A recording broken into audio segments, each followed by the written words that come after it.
Hello నమస్తే welcome to mummies kitchen ప్రేమతో మీ స్వప్న.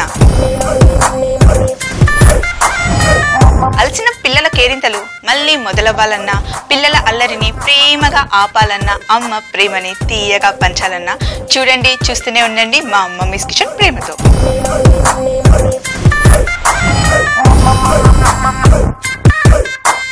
ఈరోజు మన సెగ్మెంట్ బ్యాక్ ఫ్రమ్ స్కూల్ అండి. బ్యాక్ ఫ్రమ్ స్కూల్ సెగ్మెంట్ లో మనం చేస్తున్నాం క్రస్ట్లెస్ పిజ్జా. మరి ఇంకెందుకు ఆలస్యం, మన రెసిపీకి కావాల్సిన ఇంగ్రీడియంట్స్ ఒక్కసారి చూసేద్దాం.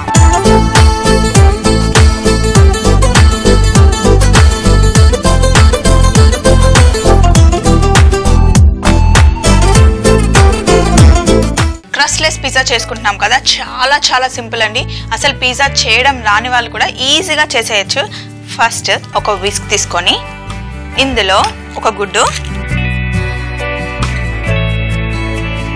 అలాగే హంకర్డ్ పెరుగు ఉంటుంది కదా, పెరుగులో ఉన్న నీళ్ళన్నీ తీసేస్తే హంకర్డ్ తయారైపోతుంది. దీన్ని ఒక చిన్న కప్పు ఒకసారి ఇలా గట్టిగా కలుపుదాం. ఇవి రెండు బాగా కలిసిన తర్వాత ఇందులో మనం వేస్తున్నాం మైదా పిండి. అలాగే మైదా పిండితో పాటు ఇందులో మనం వేస్తున్నాం ప్రాసెస్ చీజ్. దీన్ని సన్నగా గ్రేట్ చేసుకుందాం.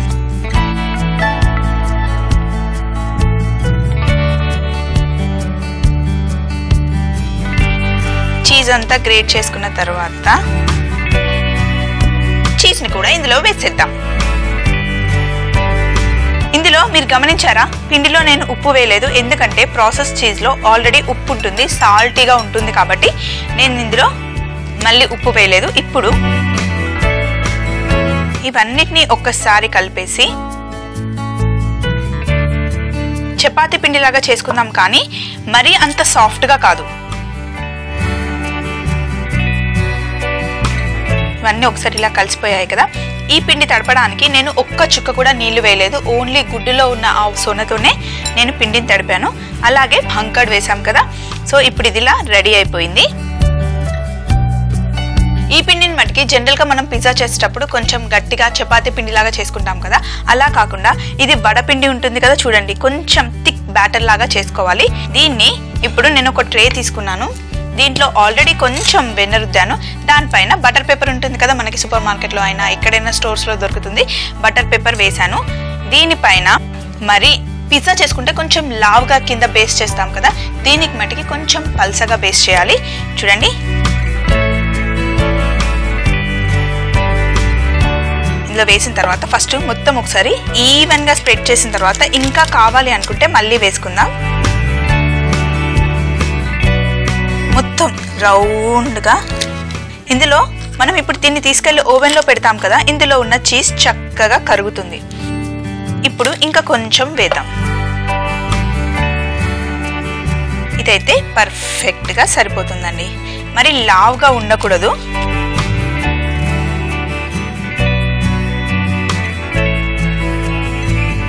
ఇలా ఈవెన్గా పెట్టిన తర్వాత మనం ఓవెన్లో పెట్టిన తర్వాత చీజ్ కరుగుతుంది కదా, కరిగిన తర్వాత అప్పుడు సమానంగా వస్తుంది. ఇలా స్ప్రెడ్ చేసుకున్న తర్వాత దీన్ని ఎక్కువసేపు బేక్ చేయాల్సిన అవసరం లేదండి. 5 నుండి 8 నిమిషాలు 180 డిగ్రీలు మొత్తం ఫుల్గా కుక్ అవ్వాల్సిన అవసరం లేదండి, సగం బేక్ చేస్తే సరిపోతుంది. అయితే ఇప్పుడు దీన్ని తీసుకెళ్ళి ఓవెన్లో పెట్టి వచ్చిన తర్వాత మనం వెజిటేబుల్స్ అన్నీ కట్ చేసుకుందాం. ఇక్కడ నేను టమాటో తీసుకున్నాను, అయితే టమాటోలకి గింజలు రాకుండా ఇలా సైడ్కి కట్ చేద్దాం.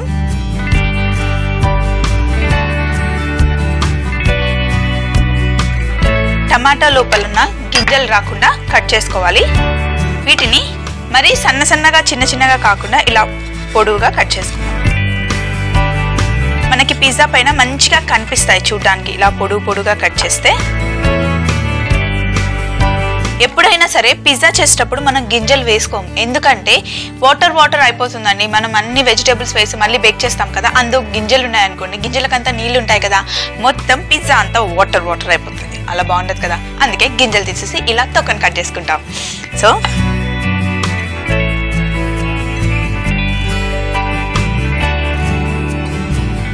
ఏదైనా సరే ఒకసారి మనం ఒక ఐటెం చేస్తున్నప్పుడు, ఒక రెసిపీ చేస్తున్నప్పుడు అందులో వెజిటేబుల్స్ ఒక షేప్లో కట్ చేసుకుంటే మిగతా వెజిటేబుల్స్ అన్ని అలాగే కట్ చేసుకుంటే చూడ్డానికి అందంగా కనిపిస్తుంది. అందుకే ఇక్కడ నేను క్యాప్సికమ్ తీసుకున్నాను. క్యాప్సికమ్ని కూడా గింజలు తీసేసాను చూడండి, ఓన్లీ తొక్క ఉంది. దీన్ని కూడా సన్నగా పొడుగుగా కట్ చేసుకుంటున్నాను.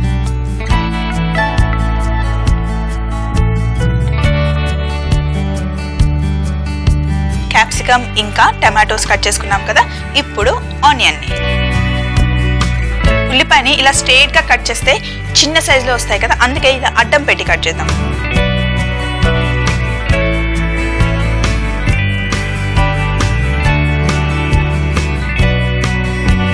ఉల్లిపాయని మటుకి ఇవన్నీ విడివిడిగానే ఉంటాయి కదా, మనం ఆనియన్ని కూడా ఇలా విడివిడిగా చేద్దాం.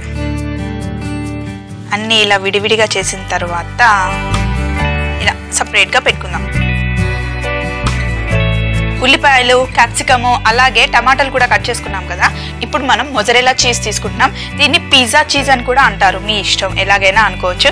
అయితే దీన్ని గ్రేట్ చేసే ముందు ఇక్కడ వెల్లుల్లి పెట్టుకున్నాను. వీటిని కూడా సన్నగా చాప్ చేసుకోవాలి.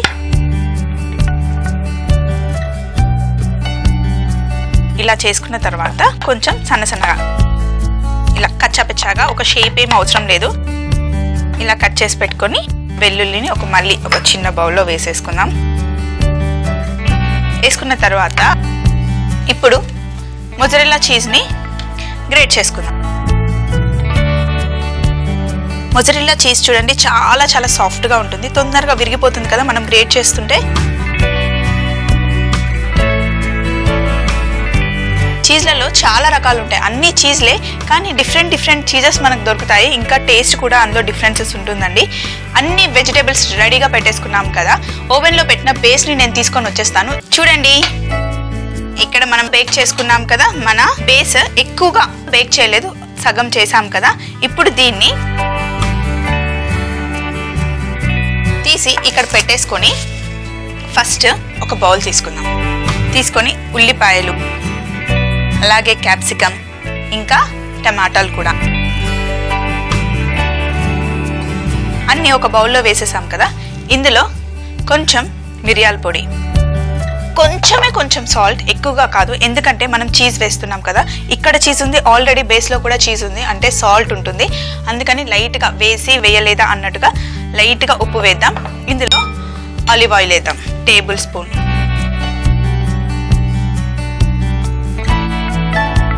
ఇందులో ముందుగానే కట్ చేసి పెట్టుకున్న వెల్లుల్లి ముక్కలు, దాంతోపాటు మిక్స్డ్ డ్రై హర్బ్స్. పిజ్జా అంటేనే చాలు మిక్స్డ్ డ్రై హర్బ్స్ ఉంటేనే ఆ ఫ్లేవర్ వస్తుంది. సో మిక్స్డ్ డ్రై హర్బ్స్ వేసాను. వేసి ఒకసారి వీటన్నిటిని బాగా కలుపుకున్నాం. అన్నీ నేను వెజిటేబుల్స్ అన్నీ పచ్చివే వేస్తున్నాను, ఏవి కూడా కొంచెం కూడా ఫ్రై చేయలేదు, సాఫ్ట్ చేయలేదు, డైరెక్ట్గా పచ్చి వెజిటేబుల్స్ వేసేసాను.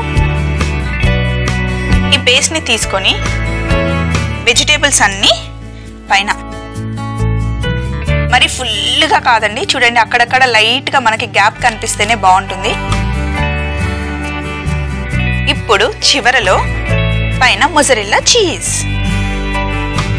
కొంచెం ఎక్కువగా వేస్తున్నాం, ఎందుకంటే పిల్లలకు కదా ప్రోటీన్ చాలా మంచిది. కరిగిన తర్వాత పైన మంచిగా లైట్ బ్రౌన్ కలర్ వస్తుంది. చీజ్ వెజిటేబుల్స్తో పాటు తింటూ ఉంటే సూపర్గా ఉంటుందండి. సో మళ్ళీ ఒకసారి ఇలా ట్రేలో పెట్టుకొని, ఆల్రెడీ ట్రే వేడిగానే ఉంది, సో గ్లౌజెస్ వేసుకొని ఇప్పుడు దీన్ని తీసుకెళ్ళి హై టెంపరేచర్లో 220 డిగ్రీ సెల్సియస్లో పెట్టేసి 3 నుండి 4 నిమిషాల వరకే, మరి ఎక్కువసేపు బేక్ చేస్తే నల్లగా అయిపోతుంది. ఒక 3 నుండి 4 నిమిషాలు పెడితే సరిపోతుంది. ఒక్కసారి పెట్టుకొని వచ్చేద్దాం. చూడండి, ఇక్కడ మన క్రస్ట్లెస్ పిజ్జా రెడీ అయిపోయింది. చక్కగా చీజ్ అంతా మంచిగా కరిగింది కదా. ఇప్పుడు కొంచెం మెల్లిగా ఇలా బటర్ పేపర్ని పట్టుకొని కింద పెట్టామనుకోండి, అంతే మన క్రస్ట్లెస్ పిజ్జా రెడీ అయిపోయింది. ఇప్పుడు చాలా వేడిగా ఉంది కదండి, కట్ చేయడానికి సరిగా రాదు, ఎందుకంటే చీజ్ అంతా మెల్ట్ అయింది కదా. కొంచెం చల్లగా అయిపోయిన తర్వాత మన దగ్గర కట్టర్ ఉంటుంది కదా, కట్టర్తో పిజ్జా లాగా 4 ముక్కలు కట్ చేసుకుంటే తింటే గనక సూపర్గా ఉంటుంది. మరి చూసారు కదా, బ్యాక్ ఫ్రమ్ స్కూల్లో పిల్లల కోసం మనం చేసిన క్రస్ట్లెస్ పిజ్జా ఎంత చక్కగా వచ్చిందో. పిల్లలకి పెడితే బాగా ఎంజాయ్ చేస్తారు. క్రస్ట్లెస్ పిజ్జా తయారీ విధానం: ముందుగా ఒక బౌల్లో గుడ్డు, హంకర్డ్ వేసి బాగా కలుపుకోవాలి. తరువాత ఇందులో మైదా పిండి, ప్రాసెస్ చీజ్ వేసి కలుపుకొని ఒక బటర్ పేపర్ వేసి పెట్టుకున్న ప్లేట్ లో వేసి ఓవెన్ లో 180 డిగ్రీల సెల్సియస్ 8 నుండి 10 నిమిషాల వరకు బేక్ చేసుకోవాలి. ఒక బౌల్లో టమాటా, గ్రీన్ క్యాప్సికమ్, ఉల్లిపాయలు అలాగే గార్లిక్ ముక్కలు వేసి కొంచెం మిరియాల పొడి, ఉప్పు వేసి ఇందులో olive oil 1 spoon, mixed dry herbs కలుపుకొని ఈ మిశ్రమాన్ని బేక్ చేసుకున్న పిజ్జా బేస్ పైన పెట్టుకొని మొజరెల్లా చీజ్ వేసి 220 డిగ్రీ సెల్సియస్ లో 3 నుండి 4 నిమిషాలు బేక్ చేసుకుంటే క్రస్ట్లెస్ పిజ్జా రెడీ. రేపటి మన సెగ్మెంట్ పిల్లల పార్టీలో సరికొత్త రెసిపీతో మళ్ళీ స్వప్న మీ ముందుంటుంది మమ్మీస్ కిచెన్ లో ఎంతో ప్రేమతో. అప్పటి వరకు బాయ్.